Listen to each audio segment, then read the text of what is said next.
ఈ సమయమున మరి మొదటిది, దేవుని దయ మనకు దీర్ఘాయునిచ్చును. దేవుని దయ మనకు దీర్ఘాయునిస్తుంది. ఏంటిది? ఆయన కోపము ఎంతసేపు ఉంటుందంట? నిమిషం మాత్రమే ఉంటుంది. కానీ ఆయన మరి దయ ఆయుష్కాంతము కదా. ఆయుష్కాలం అంతా అంటే మనం జీవించిన కాలం అంతా కూడా నిలుస్తుంది. దేవుని బిడ్డలమైన మన జీవితాలలో ఒకవేళ సాయంకాలమున మనము ఏడుపుతో కలిగి ఉంటే, ఉదయమున దేవుడు ఏమిస్తున్నాడట? సంతోషము కలగచేయను కదా. మొన్నటి వారమున మనమందరం కూడా ఆ వార్తలు యూట్యూబ్లో మనం చూస్తున్నాం కదా. ఎంతసేపు కదా, ఒక విమానము బయలుదేరింది, కొన్ని నిమిషాలకు ఏమైపోయింది? ఒక బిల్డింగ్, మెడికల్ కాలేజ్, హాస్టల్లో వెళ్ళిపోయింది కదా. దాంట్లో ప్రయాణిస్తున్న వారు ఎంత? 242 మంది కదా. ఒక్కరు మాత్రమే బతికారు. మిగతా వారందరూ కూడా ఏమైపోయింది? ఆయుష్ దాంట్లో ఉన్నవారు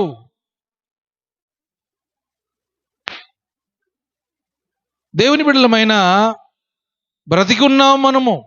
అందుకే ఆ కీర్తనలో మన్ను నిన్ను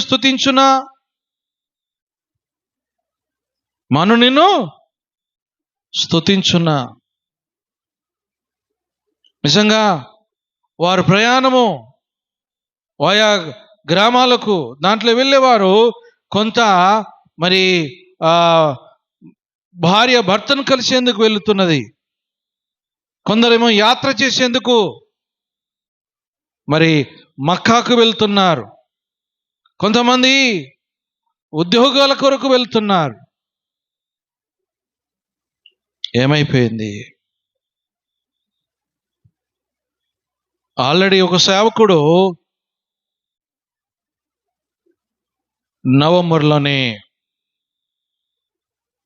ప్రవచనం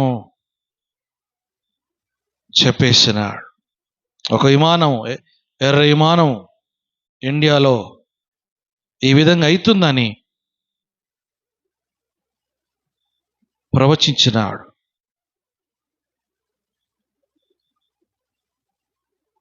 పోయిన నెలలో మనం చూస్తున్నాం, మరి మంగళగిరిలో ఒక పెద్ద దేవాలయం, మందిరము కాలిపోయింది. నేను ఎందుకు జ్ఞాపకం చేస్తున్నానంటే, మధ్యలో మరి అదే ప్రాంతంలో గోదావరి ఆ ప్రాంతంలో ఒక సేవకుడు 2 కుమారులను కోల్పోయాడు. యుద్ధములు. ఎందుకు జ్ఞాపకం చేస్తున్నానంటే, దేవుని రాకడ సమీపించింది. ఈ సూచక్రియలు, మరి సూచనలు, ఈ సూచనలు మనకు దేవుడు తెలుపుతున్నాడు. కానీ మనం ఏమి కలిగి ఉంటున్నామంటే, మన ఇష్టానుసారంగా జీవిస్తున్నాం, మన ఇష్టానుసారంగా తిరుగుతున్నాం. అందుకే మనం నిన్ను స్తుతించునా. బ్రతికిన కొన్ని రోజులైనా దేవుణ్ణి ఆత్మతోనూ సత్యముతోనూ దేవుని ఆరాధించు వారంగా, ఆయనకిష్టమైన వారుగా, ఆయన ప్రజల వారంగా కలిగి ఉండేట కొరకు మనము ఆయుష్ పొందాలంటే ఏం చేయాలి? మొదటి పాయింట్, మన దేవుని దయ మనకు దీర్ఘాయును ఇస్తుంది. దేవుని దయ ఉండాలంటే దేవుని కోపం మన మీద నిమిషం ఉండకుండా చూసుకోవాలి. ఒకవేళ ఆయన కోపం ఉంటే ఎంతసేపు ఉంటుంది? నిమిషము మాత్రమే ఉంటుందని దేవుని వాక్యం సెలవిస్తున్నది. ఒకవేళ ఆయనకు మనము కోపము తెచ్చే వారంగా కలిగి ఉన్నామా? మనం ఏ విధంగా కలిగి ఉన్నాం? ఆ నిమిషం మాత్రమే కోపం ఉందని తెలుస్తున్నాడు. మనం దేవునికి ఇష్టానుసారంగా జీవిస్తున్నామా? ఇష్టానుసారంగా దేవుని మనము నడవగలుగుతున్నామా? ప్రార్థన చేస్తాము, ప్రభువా నాకు ఆయుష్నిమ్ము, నా ఆయుష్ను పెంచు ప్రభువా. మనం ఏం చేస్తాము? ప్రార్థన చేస్తాము. కానీ దేవుని దయలోను, దేవుని సత్యములోను, దేవుని మార్గములో మనం ఏ విధంగా జీవించగలుగుతున్నాం? ఈ ఉదయ కాలమున ఈ ఆరాధనలో దేవుడు నీతో మాట్లాడుచున్నాడు. మరి చక్కని 7 మాటలతో దేవుడు బైబిల్లో పొందపరుచున్నాడు. ఏంటిది? నీ ఆయుస్సు, నీ సంవత్సరములు ఏ విధంగా కలిగి ఉంటున్నాయి? కీర్తన 65వ అధ్యాయం 11వ వచనములో సెలవిస్తున్నది. దేవుని వాక్యం చదువుకుందాం. చూడండి, కీర్తన 65వ అధ్యాయం 11వ వచనము.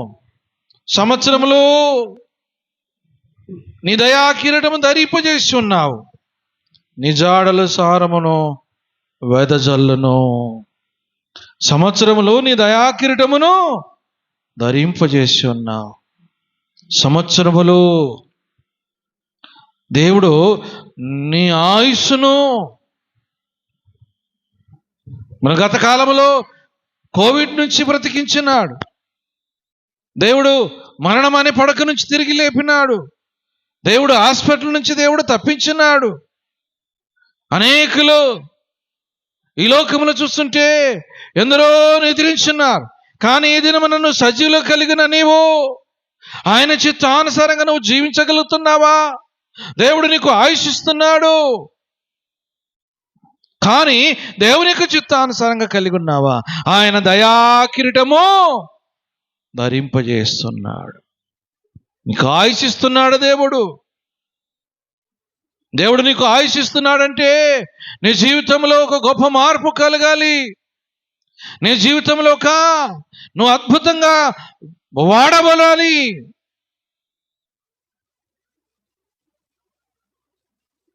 ఈ ప్రపంచంలో దేవుడు నీకు జన్మనిచ్చినాడు. ఈ లోకంలో దేవుడు నీకు జన్మనిచ్చినాడు. ఈ లోకంలో బ్రతికిన కాలమంతా కూడా మనం దేవునికి ఇష్టానుసారంగా ఏ విధంగా కలిగి ఉంటున్నాము? దేవుని దయలో కలిగి ఉన్నామా? దేవుని దయ ఉంటే నీ ఆయుస్సు ఏముంటుంది? నీకు ఆయుస్సు కలగజేస్తాడు దేవుడు.